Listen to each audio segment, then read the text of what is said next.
நினைத்தேன் வந்த சீரியலில் என்ன நடக்குதுன்னு பார்க்கலாம் வாங்க வீடியோக்குள்ளே போகலாம். ரெஸ்டாரண்ட்டில் ரவுடிங்க எழில கேவலமாக பேசிகிட்டு இருக்கிறாங்க. இந்த பக்கமாக பாட்டி எழில் விடு, அவங்க கூட சண்டை போட்டோம்னா நம்மளுக்கு தப்பா கேவலம், விட்டுட்டு வா போகலான்னு கூப்பிடுறாங்க. டாக்டர் சார் உங்கள் செட்டப்பை கூட்டிகிட்டு போங்க, வீடியோக்கு முன்னாடி அவங்கள கல்யாணம் பண்ணிக்கிறேன்னு சொன்னீங்கல்ல, அப்படி செய்யறதுக்கு உங்களுக்கு துப்பு இல்லை, அதுக்குள்ளே எங்ககிட்ட வந்து எகறீங்களா, போங்க சார் இங்கேருந்து அப்படின்னு ரொம்ப கோவப்படுத்துகிற மாதிரி ரவுடிங்க பேசுகிறாங்க. மனோகரி சொல்லி கொடுத்த மாதிரி காசுக்காக இன்னும் 2 பேட்டை போட்டு பேசுகிறாங்க ரவுடிங்க. சார் இந்த பிரச்சனையெல்லாம் வேண்டாம், வாங்க சார் போகலாம் அப்படின்னு சுடரும் கூப்பிடுறாங்க. இந்த பக்கமாக மனோகரி ஆமா எழில் வா போலாம் வா, இதெல்லாம் நமக்கு வேண்டாம் அப்படின்னு மனோகரி ஒரு பக்கம் பாட்டி ஒரு பக்கம் எழில கூட்டிட்டு போயிடுறாங்க. எல்லாரும் வீட்டுக்கு வந்ததுக்கு அப்புறமா மனோகரியோட அப்பா எழிலோட அம்மா கிட்ட சொல்றாங்க, இங்க பாருங்கம்மா, என் குடும்பத்துக்குன்னு இருந்த கொஞ்சம் நெஞ்ச மான மரியாதை எல்லாமே போயிடுச்சுமா, நான் எப்படி இனி எல்லாரும் முன்னாடியும் தலை நிமிர்ந்து போவேன், ஏற்கனவே எழில கல்யாணம் பண்ணிக்கிறேன்னு என் பொண்ணு சொன்ன போது எனக்கு மனசுக்குள்ள ரொம்ப சந்தோஷமா இருந்தது, இப்ப நாள் போக போக அந்த சந்தோஷம் எனக்குள்ள காணாம போய்கிட்டு இருக்குதுன்னு சொல்றாங்க மனோகரியோட அப்பா. என்ன இப்படி சொல்றீங்க? ஆமாம்மா, என் மனசுக்கு பட்டதை தான் நான் சொல்றேன், ஆனா இது நாள் வரைக்கும் பேச்சு ஆரம்பிச்சதுல இருந்து கல்யாணத்துக்கான ஏற்பாடுகள் எதுவும் செஞ்ச மாதிரி எனக்கு தெரியலையேங்கிறாங்க மனோகரிடப்பா. போன இடம் வந்த இடம் எல்லாமே ஆளுக்கு வாய்க்கு வந்தபடி பேசிட்டு இருக்காங்க. என் பொண்ணோட வாழ்க்கைக்கு நீங்க தான் ஒரு நல்ல முடிவு சொல்லணும்னு கேட்குறாங்க மனோகரிடப்பா. என் பொண்ணு மான மரியாதையை இழந்து நிற்கிறா, பொண்ணோட அப்பாவா இருந்து என் மனசு எவ்வளவு கஷ்டப்படுது உங்களுக்கு தெரியுமாமா? சமந்தி நீங்க ஒன்றும் ஃபீல் பண்ணாதீங்க, மனோகரி உங்களுக்கு மட்டும் பொண்ணு இல்லை, எனக்கும் பொண்ணு மாதிரி தான். மனோகரியை 10 பேர் 10 விதமா சொன்னாலும் என் வீட்டுக்கு விளக்கேற்ற வரப்போறவ மனோகரி தான், அதுல எந்த ஒரு சந்தேகம் இல்லை. இப்போ என்ன எழில் மனோகரியோட கல்யாணத்தை தள்ளி போறதுனால எல்லாத்துக்கும் உறுத்தலா இருக்கு, அவ்வளவுதானே? சரி விடுங்க, நாளைக்கே நம்ம வீட்லயே நிச்சயதார்த்தம் வச்சுக்கலாம்னு சொல்லிடுறாங்க பாட்டி. அதுக்கப்புறம் யாரு என்ன சொல்றாங்கன்னு பாக்கலாங்கிறாங்க பாட்டி. அம்மா என்னம்மா திடீர்னு இப்படி ஒரு முடிவு எடுத்துட்டீங்கன்னு எழில் கேட்குறாங்க. ஒரு நல்ல நாளும் கிழமையை பார்த்து கல்யாணத்தை தள்ளி வைக்கலான்னு நாம நினைச்சோம், அதுவே இவ்வளவு பெரிய பிரச்சனைக்கு காரணமாயிடுச்சு. இனிமே நம்ம ஊர் வாயை அடைக்கணும்னா நாளைக்கே உனக்கும் மனோகரிக்கும் நிச்சயதார்த்தம் நடக்கணும்ப்பா, அப்பதான் நிஜமாலுமே நீங்க 2 பேரும் கல்யாணம் பண்ணிக்க போறீங்கன்னு எல்லாருமே நம்புவாங்கப்பா. சரிம்மா, நீங்கள் சொல்கிறதும் கரெக்ட் தான், நாளைக்கு என்கேஜ்மெண்ட் வச்சுக்கலான்னு சொல்லிடுறாங்க எழில். மனோகரிக்கு அளவில்லாத சந்தோஷம். எனக்கு ரொம்ப சந்தோஷமா இருக்குது. சமந்தி நீங்கள் என்ன சொல்கிறீங்கன்னு கேட்குறாங்க. எனக்கும் இப்போ தான் ரொம்ப சந்தோஷமாகவும் பெருமையாகவும் இருக்குன்னு சொல்கிறாங்க மனோகரியோட அப்பா. என்ன மனோகரி உனக்கு சந்தோஷம் தானே அப்படின்னு பாட்டி கேட்குறாங்க. சந்தோஷம் தான் ஆண்டி அப்படிங்கிறாங்க மனோகரி.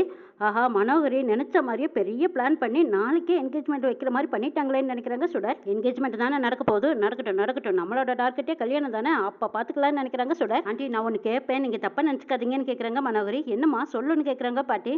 இல்லை என்கேஜ்மெண்ட் அன்னைக்கு இந்துவுக்கு எழில் போட்ட மோதிரத்தை அதே மோதிரம் எனக்கு போடணும்னு நான் ஆசைப்படுறேங்கிறாங்க மனோகரி. எழில் உன்னோட விருப்பம் தான் எனக்கு ரொம்ப முக்கியம், அதுலேயும் அந்த மோதிரத்தை எனக்கு போட்டீங்கன்னா நான் ரொம்ப சந்தோஷப்படுவேன். இந்துவோட மோதிரத்தை போட சொல்லி கேட்டதுனால நீங்கள் என்னை தப்பாக கூட நினைக்கலாம், ஆனால் இந்துவோட ஆசீர்வாதம் கிடைக்கணுங்கிறக்காகத்தான் நான் அந்த மோதிரத்தை எனக்கு வேணும்னு கேட்குறேங்கிறாங்க மனோகரி. எழில் நீ என்னதான் அந்த மோதிரத்தை எனக்கு போட்டு விட்டேனாலும் இந்துவோட இடத்தை என்னால் நிரப்ப முடியாது தான், நான் இந்து மாதிரி இருக்கிறக்காவது முயற்சி பண்ணுவேங்கிறாங்க மனோகரி. அதுவும் தவிர குழந்தைங்க என்ன அம்மாவா பார்க்கறக்கு அது கூட ஒரு ரீசனாக இருக்குமல்லங்கிறாங்க. இந்த பக்கமாக குழந்தைங்க 4 பேருமே அச்சோ வேண்டாம் டாடி, வேண்டவே வேண்டாம் அப்படின்னு சொல்லிட்டு இருக்காங்க.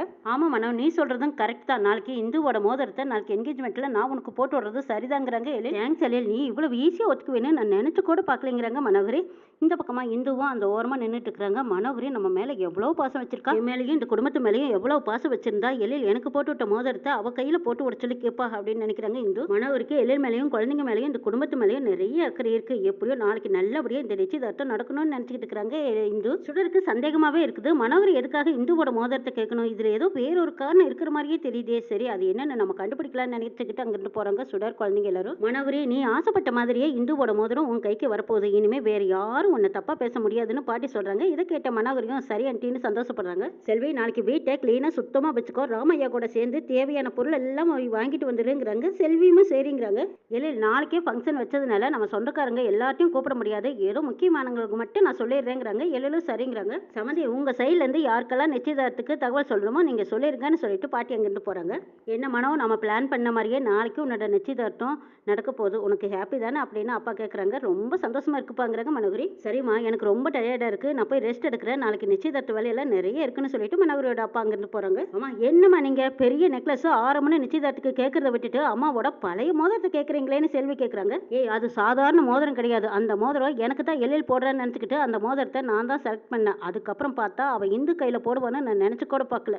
எழில் போய் இந்த கையில் அந்த மோதிரத்தை போடும்போது அப்படியே நினைக்கும் போது எனக்குள்ள எப்படி பற்றிக்கிட்டு தெரியுமா? சரி பரவாயில்ல விட, கொஞ்சம் லேட் ஆனாலும் எழில் கையாலேயே அந்த மோதிரத்தை என் கையில் போட போறாருல, அதை நினைக்கும் போது எனக்கு சந்தோஷமா இருக்குதுங்கிறாங்க மனோகரி. மனோகரி மனசுக்குள்ளேயே நினைக்கிறாங்க, இந்து உன் கையில் எழில் போட்ட மோதிரம் அதே மோதிரம் இப்போ என் கைக்கு வரப்போகுது, நான் நினைச்ச மாதிரியே எல்லாம் நடக்க போகுதுன்னு நினைச்சிட்டு இருக்காங்க. அம்மா நீங்க நினைக்கிறது எல்லாமே இப்போ ஒவ்வொன்றா நடந்துட்டு இருக்குது, இனிமே உங்க வாழ்க்கையில வெற்றி மட்டும்தான் போங்க அப்படின்னு செல்வி பாராட்டுறாங்க. அம்மா நாளைக்கு நடக்க போற நிச்சயதார்த்தத்தில் எழில் ஐயாவை மயங்கி சொக்கி போற அளவுக்கு நீங்க நல்லா பட்டு புடவை நகையெல்லாம் போட்டுக்கிட்டு ஜம்முன்னு அழகா இருக்கணுமா. செல்வி சொல்லி சொல்ல மனோகரிக்கு அப்படியே ஆங்காரமும் அகங்காரமும் கூடி நிக்குது. அம்மா அங்க பாருங்க அப்படிங்கிறாங்க. சுடர் வந்துட்டு இருக்காங்க. சுடரை பார்த்துட்டு எதிர போறாங்க மனோகரியும் செல்வியும். என்ன சுடர், என் கல்யாணத்தை நிறுத்தறதுக்கு உன்னோட முயற்சி எந்த அளவுக்கு போயிட்டு இருக்குன்னு கேக்குறாங்க. அம்மா, நாளைக்கு நடக்க போற நிச்சயதார்த்தத்தை நினைச்சு நீங்க அப்படியே மிதப்புல இருக்கீங்க. அதுக்கான காரணமே நீ தான் சுடர். நீ தான் எனக்கும் எழிலுக்கு நடக்க போற கல்யாணத்தை நிறுத்தி காட்டுறேன்னு என்கிட்ட சேலஞ்ச் பண்ணியல. அந்த கடுப்புல தான் நான் இப்படி ஒரு பிளான் போட்டேங்கிறாங்க மனோகரி. நீ என்கிட்ட சேலஞ்ச் பண்ணி என்னோட ஈகோவை தூண்டி விட்டதுனால தான் நாளைக்கு எனக்கு எழிலுக்கு நிச்சயதார்த்தம் நடக்க போதுங்கிறாங்க மனோகரி. இப்போவாவது என்னோட பவர் என்னங்கிறத நீ புரிஞ்சுக்கோங்கிறாங்க மனோகரி.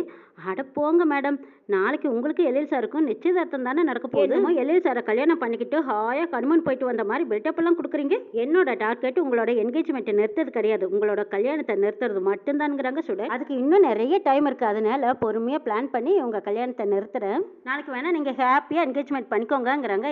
இன்னமும் என் கல்யாணத்தை நிறுத்தலான்னு நீ பிளான் பண்ணிட்டு இருக்கிறியான்னு கேட்குறாங்க மனோகரி. என்கேஜ்மெண்ட் முடிஞ்சாவே பாதி கல்யாணம் முடிஞ்ச மாதிரி, நீ தேவையில்லாம மூக்கடிச்சுக்கிட்டு போக போற பாருங்கிறாங்க மனோகரி. மேடம், மண்டபத்து வரைக்கும் போன கல்யாணமே நின்று போய் கல்யாணம் நினைக்கிறதெல்லாம் ஒரு பெரிய விஷயமே கிடையாது மேடம். என்னோட கல்யாணம் கூட நின்று போன ஞாபகமா இருக்குன்னு நினைக்கிறேன். வேலு ஒருத்த வந்து என் கழுத்துல தாலி கட்ட போற நேரத்துல எழில் சார் வந்து அவனை அடிச்சு போட்டுட்டு என் கல்யாணத்தை நிறுத்தி என்னை காப்பாத்தி கூட்டிட்டு வந்தாரு. ஒரே செகண்ட்ல எழில் சார் என்னோட கல்யாணத்தை நிறுத்தின மாதிரி உங்க கல்யாணத்தை நிறுத்துறதுக்கு எனக்கு நிறைய டைம் இருக்கு மேடம். அதனால தேவையில்லாம பில்டப் கொடுக்காம நாளைக்கு என்கேஜ்மெண்ட் நடத்துறதுக்கான ஏற்பாடு பண்ணுங்க போங்க மேடம்ங்கிறாங்க சுடர்.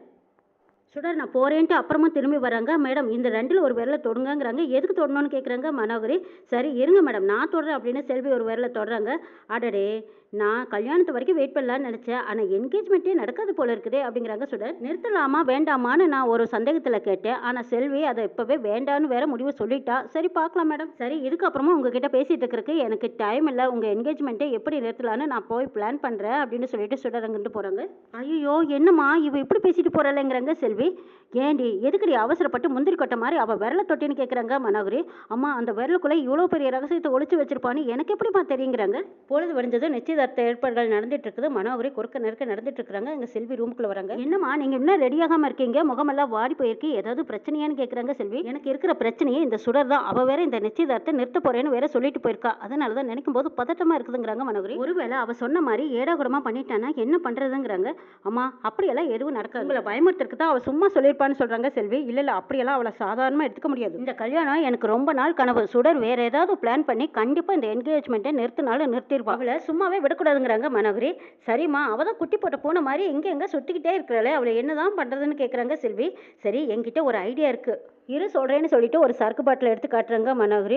அச்சோ, என்னம்மா இது சரக்கு பாட்டில் மாதிரி இருக்குங்கிறாங்க செல்வி. ஆமாம், சரக்கு பாட்டிலே தாங்கிறாங்க மனோகரி. இந்த சரக்கு எப்படியாவது ஜூஸில் கலப்படம் பண்ணி சுடரை குடிக்க வச்சுட்டோம்னா அதுக்கப்புறம் அவள் ஆஃப் ஆகி, அதுக்கப்புறம் அவளை நினச்சி நம்ம பயப்படவே வேண்டியதில்லை, என்கேஜ்மெண்ட்டும் ரொம்ப நல்லாவே நடக்குங்கிறாங்க மனோகரி. அடடே, நல்ல ஐடியாமாங்கிறாங்க செல்வி. சரி, ஜூஸில் எப்படியாவது இதை கலக்கி கொடுக்க வேண்டியது உன்னோட பொறுப்பு தான்ங்கிறாங்க மனோகரிமா. நான் பார்த்துக்கிறேன், நீங்கள் சீக்கிரம் ரெடி ஆகுங்கன்னு அந்த சரக்கு பாட்டில் செல்வி வாங்கிட்டு போகிறாங்க. செல்வி சரக்கையும் சேர்த்து ஜூஸில் கலந்துடுறாங்க. ஆஹா, சுடர் அந்த பக்கம் தான் இருக்கா, இது நம்மளா நேரடியாக போய் கொடுக்கக்கூடாது, ராமையா மூலமாக கொடுத்து அனுப்பலான்னு ராமையாவை தேடுறாங்க. ராமையாவும் மாடியிலேருந்து அப்போ தான் வராங்க. ராமையாண்ணே, இந்தாங்க இதை சுடருக்கு கொடுத்துருங்க இந்த ஜூஸ் அப்படின்னு கொடுக்குறாங்க. என்ன சுடருக்கு மட்டும்தான் ஜூஸா, எங்களுக்கெல்லாம் இல்லையாங்கிறாங்க. நீங்களும் குடிச்சுக்கோங்க அப்படின்னு சொல்லி கொடுக்குறாங்க செல்வி. என்னை அம்மா கூப்பிட்றாங்க, நீங்கள் கொண்டு கொடுத்துருங்கன்னு சொல்லிட்டு செல்வி அங்கேருந்து அந்த பக்கமாக போகிற மாதிரி போய் ஒண்டி பார்க்குறாங்க. சார், இந்த ஜூஸ் எடுத்துக்கோ அப்படின்னு ராமையா கொண்டு கொடுக்குறாங்க. சுடரும் ஒரு டம்ளரை வாங்கி குடிக்கிறாங்க. குடிச்சதுக்கு அப்புறமா ஆஹா ரொம்ப நல்லா இருக்கு ராமையா, இன்னொரு டம்ளர் கொடுங்க அப்படின்னு சுடர் மறுபடியும் ஒரு டம்ளர் வாங்கி குடிக்கிறாங்க.